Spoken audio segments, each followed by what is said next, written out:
बिस्मिल्लाहिर्रहमानिर्रहीम। अस्सलाम वालेकुम। आप देख रहे हैं चौथा सुतून। मैं जवाद फैज़ी। नाजरीन, गुज़िश्ता दिनों हमने देखा इस्लामाबाद में डिस्ट्रिक्ट कोर्ट्स जो F8 कचहरियाँ हैं उसमें बाज़ वकला के चैम्बर्स गिराए गए तो एक तूफ़ान आ गया। वकला फिर से सड़कों पे आ गए। ना सिर्फ सड़कों पे आए बल्कि इस्लामाबाद हाई कोर्ट पहुँच गए और चीफ़ जस्टिस ब्लॉक के अंदर भी तोड़ फोड़ के मनाजर हमने देखे। और फिर उसके बाद ये कहा गया कि chief justice Islamabad high court जनाब जस्टिस अतर मिनल्लाह उनका हिसार भी बन गया वकला की जानब से, और फिर उसमें हमने देखा बहस मुबाहिसा भी हुआ। उसके बाद कुछ मुलाकातें हुई मज़ीद ऊपरी दर्जे के जस्टिस साहबान से, यानी कि चीफ़ जस्टिस ऑफ पाकिस्तान से।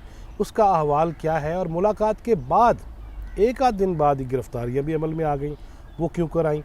अब वकला ने 25 फरवरी को मुल्क गिर हड़ताल का फिर से ऐलान कर रखा है, और ऐलान के बाद वकला फिर से नारे बुलंद करेंगे, बहुत कुछ होगा। ये आगे मामला कुछ अच्छाई की तरफ बढ़ता नज़र नहीं आ रहा। वकला के पीछे क्यों पड़ गए हैं, या बेंच और बार के दरमियान फासले क्यों बढ़ रहे हैं, आइंदा आने वाले मुस्तकबिल में इसके क्या असरात होंगे, इसी पे बात करेंगे। आप स्क्रीन में देख रहे हैं सीनियर जर्नलिस्ट और अदालती अमूर के माहिर राजा असरार। राय साहब, बहुत शुक्रिया आपके वक्त देने का। ये बताइएगा कि ये वाक़या तो हो गया, अब आगे क्या हो रहा है, और फिर ये छोटी अदालतों से हाई कोर्ट में पहुंच के तोड़ फोड़ करना, शीशे तोड़ देना, ये क्या साजिश थी या कोई प्लान था? किसी आला दिमागों के जहन में ये चीज़ आई थी? जी बिल्कुल, इस साजिश से ख़ारिज इम्कान नहीं था। ये एक मंसूबा नज़र आता है, क्योंकि वकला जब F8 कचहरी में सुबह इकट्ठे हुए, रात को भी वहीं थे जब चैम्बर गिरे हैं। सुबह जब ये इकट्ठे हुए हैं तो ये सेशन अदालत में इनको पता लगा कि सेशन जज ने ये लेटर लिखा था, तो ये वहाँ गए हैं। वहाँ इन्होंने बातचीत की, लेकिन वहाँ खड़े किसी शख्स ने इनको कहा कि ये लेटर इस्लामाबाद हाई कोर्ट के चीफ जस्टिस को सेशन जज ने लिखा है। लेकिन वो ये अल्फाज कहने वाला कौन था, जबकि हकीकत ये है कि वो लेटर सेशन जज ने है, वो उनकी अदालत के सामने चैम्बर्स बन गए थे, उनका बाहर निकलना भी मुआल था, ख़तरा था उनके लिए। उन्होंने इनको रिमूव करने के लिए CDA को लेटर लिखा था। चीफ जस्टिस को नहीं या हाई कोर्ट को नहीं लिखा था? नहीं लिखा था उन्होंने, वहाँ हाई कोर्ट। और फिर वकला ने बगैर तहकीक किए ही बस उधर चढ़ाई कर दी। अब यही समझ से बाला आ रहा है कि सेशन कोर्ट में वो कौन शख्स था जिसने उनको इस तरफ डिट्रैक किया, और वो सीधे वहाँ चढ़ दौड़े और वहाँ किसी से मुशावरत किए बगैर चीफ जस्टिस के ब्लॉक में घुस गए, और वहाँ तोड़ फोड़ की, गमले तोड़े, शीशे तोड़े, रजिस्ट्रार ऑफिस को तोड़ा, और फिर ये चीफ जस्टिस के चैम्बर में घुस गए। वहाँ उनको एक कोने में खड़ा करके ज़दोकोब किया गया, धक्के दिए गए, बहुत ज़्यादा तज़हीक की गई। जो जस्टिस पर्सनल तो नहीं हो गए इस वाक़े के बाद?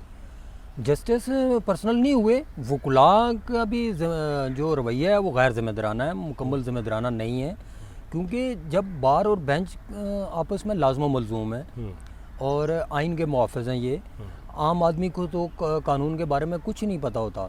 अगर कानून जानने वाले कानून को हाथ में लेंगे तो फिर जो नहीं जानते तो उनके लिए तो एक राह निकल आएगी। लेकिन असरार, आइंदा आने वाले दिनों में मैं ये सुन रहा था कि 28 फरवरी के हवाले से चैम्बर्स गिराए जाने का फिर से नोटिस चस्पा कर दिए गए हैं F8 कचहरी के अंदर, तो फिर अगर मज़ीद गिराए जाएंगे तो फिर हंगामा बर्पा नहीं होगा?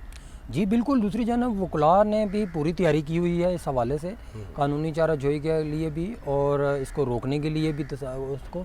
लेकिन इसके बरक्स इस्लामाबाद की ज़िले इंतज़ामिया, पुलिस, रेंजर्स और दीगर इदारे जिनको चीफ जस्टिस ने खतूत लिख के अपनी सिक्योरिटी के लिए बुलाया, वो बिल्कुल तैयार हैं इस कार्रवाई के लिए।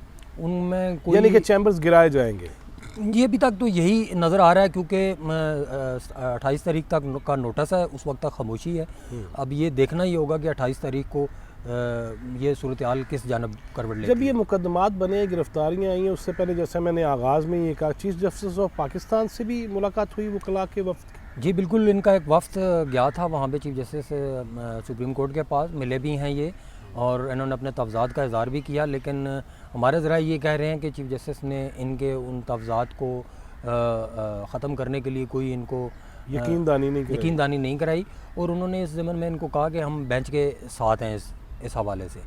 तो जिसके बाद ये वापस आ गए वकला और ये मायूस हो गए। उसके बाद देखने में आया कि 3 घंटे बाद गिरफ्तारियां शुरू हो गई वकला की। तो जिससे नज़र आता है कि बेंच जो है वो अपनी तज़ीक के हवाले से एक कदम भी पीछे हटने को तैयार नहीं है। दूसरी जानब वकला भी नहीं है तैयार। अभी भी जो पाकिस्तान बार कौंसिल ने जो हड़ताल कॉल दी है उसमें इन्होंने कल इनकी सुप्रीम कोर्ट में मीटिंग हुई है, वहाँ पे इन्होंने यही रेजोल्यूशन जो पास की गई है उसमें यही 4 पॉइंट उठाए गए हैं। FIR वापस ली जाए, गिरफ्तार वकला को रिहा किया जाए और जो फैसला दिया है चीफ जस्टिस के लार्जर बेंच ने वो ख़त्म किया जाए। अच्छा, अब अगर ऐसे इकदाम करने पे ये मजबूर करेंगे तो इस्लामाबाद में और पाकिस्तान में मौजूद दीगर कब्ज़ा ग्रुपों को आप किस नज़र से देखेंगे? और जब आप उनके ख़िलाफ़ फ़ैसला करने जाएंगे कि क्या उनके वकला ये पॉइंट नहीं उठाएंगे कि आप अपने इलीगल चैम्बर्स को गिरवाने के लिए रोक रहे हैं और हमारे इलीगल घरों को गिराने के लिए आप तैयार हैं? तो ये एक तसादम और एक गैर असरार जो हालात आगे नज़र आ रहे हैं, आप क्या समझते हैं कि अगर जस्टिस काजी फ़ाइज़ ईसा वाला केस और उस पर कोई मामला, और क्या वकला उस धूम धड़के से बाहर आ सकेंगे, सड़कों पे निकल सकेंगे? जी मैं नहीं देख रहा कि ऐसा होगा, क्योंकि वकला अभी बस एक लहर में निकल पड़े हैं। ये एक स्टेप पीछे नहीं हो रहे, दूसरी जानब बेंच भी पीछे नहीं हो रहा। अब अगर इसमें कोई हल का रास्ता देखा जाए तो वो यही था कि वकला को भी फौरी तौर पे जो मुलव्वस वकला थे उनको आर्जी ही सही मुअत्तल कर देते लाइसेंस, बेंच को खुश कर देते और इस तरह इन अभी तक बाकी मामलात पे इनका पैचअप हो सकता था, मुमकिन था। और अब ये सारे बातें ना सिर्फ पाकिस्तान में बल्कि बैरून मुल्क तक पहुंच चुकी हुई हैं। अब अगर बेंच इस गैर आइनी काम को करता है तो पाकिस्तान की अदलिया पे उंगली उठेगी, इसलिए वो कभी भी इससे पीछे नहीं हटेंगे।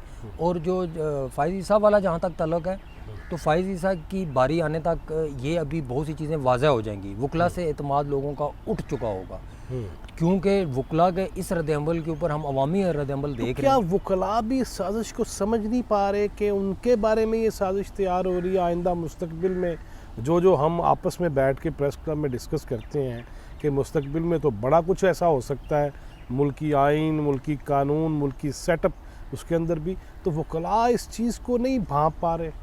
जी, उनमें कुछ वकला ऐसे हैं, बड़े नामवर वकला हैं, वो उनकी ये सोच भी है और वो इस चीज़ से नाखुश हैं और वो चीफ जस्टिस पे हमले के हवाले से भी उसकी तायद नहीं कर रहे हैं। वो दोनों जानब, किसी की जानब भी अभी वो करवट लेके नहीं हुए हैं, वो अपनी जगह इंडिपेंडेंट खड़े हैं। वो ये सोच में मुब्तला हैं कि अब हम करें और क्या करें। इधर हमारे साथी ही वकला हैं और दूसरी जानब बेंच है जिसके पास हमने रोज़ जाके पेश होना होता है। अभी भी इतनी बड़ी थ्रेड बनी हुई है कि वकला ने ये थ्रेड दी हुई है कि जो अदालत में पेश होगा उसके हम लाइसेंस कैंसिल कर देंगे, और दूसरी जानब बेंच ने ये कह रखा हुआ है जो नहीं पेश होगा हम उसके मुकदमे उड़ा देंगे। और कई मुकदमे उड़ा दिए भी गए हैं आदम पैरवी पे, जिनके वकला पेश नहीं हुए इस दौरान उनके मुकदमात को खारिज कर दिया गया है।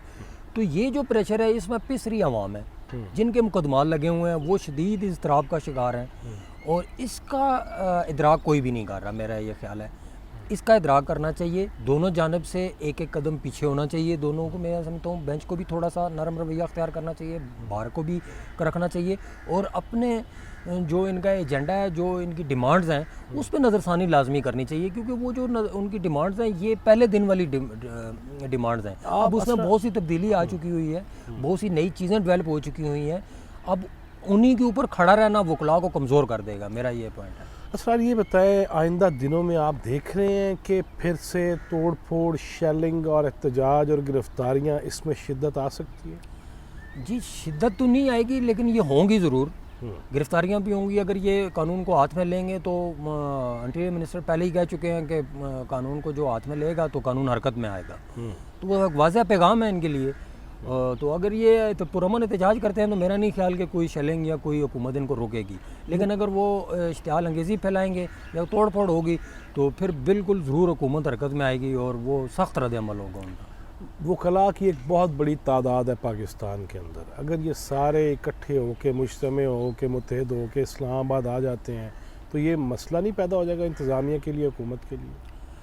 सर, इस मामले के ऊपर वकला जो हैं वो एक नहीं है, तकसीम है।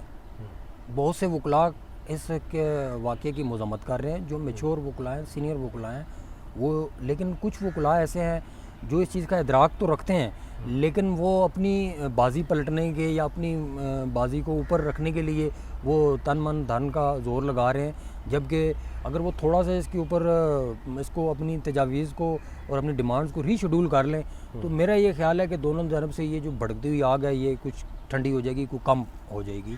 कि अगर ये कुछ 8-10 के लाइसेंस मनसूख ना करें, मुअत्तल कर दें, जिन्होंने हमला किया सुप्रीम हाई कोर्ट पे मुअत्तल कर देते और बाद में 2-4 महीने बाद जब मामला ठंडा होता तो उसको बहाल भी कर सकते थे। तो उनकी जानब से भी स्टिक रहना और बेंच की जानब से भी स्टिक रहना, तो ये फिर तसादम ही है, इसका हल आखिरी सवाल असरार, आप देखते हैं वकला से भी मिलते हैं, बेंच को भी देखते हैं, बार को भी देखते हैं, मुल्क में अगर खुदा न खास्ता मावराए आइन और कानून कोई कदम उठाया जाता है तो हम देखते हैं कि सबसे आगे या मीडिया या वकला हमें नज़र आते थे।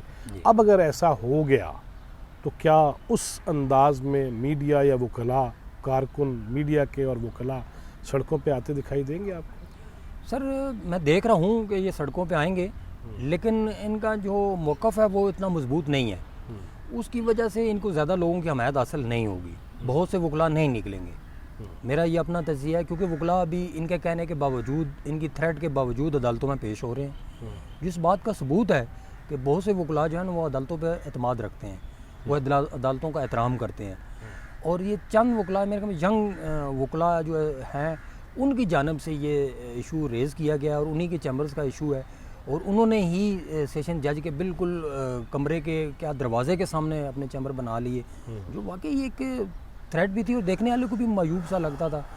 वो कहीं और भी बनाए जा सकते थे जब पहले से मौजूद हैं। यहाँ ये भी मैं आपको बताता चलूँ कि यहाँ कुछ वकला हैं, उनके एक से ज़ायद चैम्बर हैं, उन्होंने एक फ़रोग़ किया, दूसरा बना लिया, दूसरा फ़रोग़ किया, तीसरा बना लिया। जो लोग बासर हैं उन्होंने कई चैम्बर बनाए और कई फ़रोग़ किए और महंगे दामों बेचे हैं। 20 लाख से लेकर 35 लाख रुपए तक चैम्बर फ़रोख्त हुए हैं वहाँ पे। यार है तो फिर 80 ना कितने कर रही है कोई कब्जा शब्जा कोई राय साहब, जो हालात ने मीडिया दे बस के आम आदमी के लिए वाकई ये बहुत मुश्किल काम है।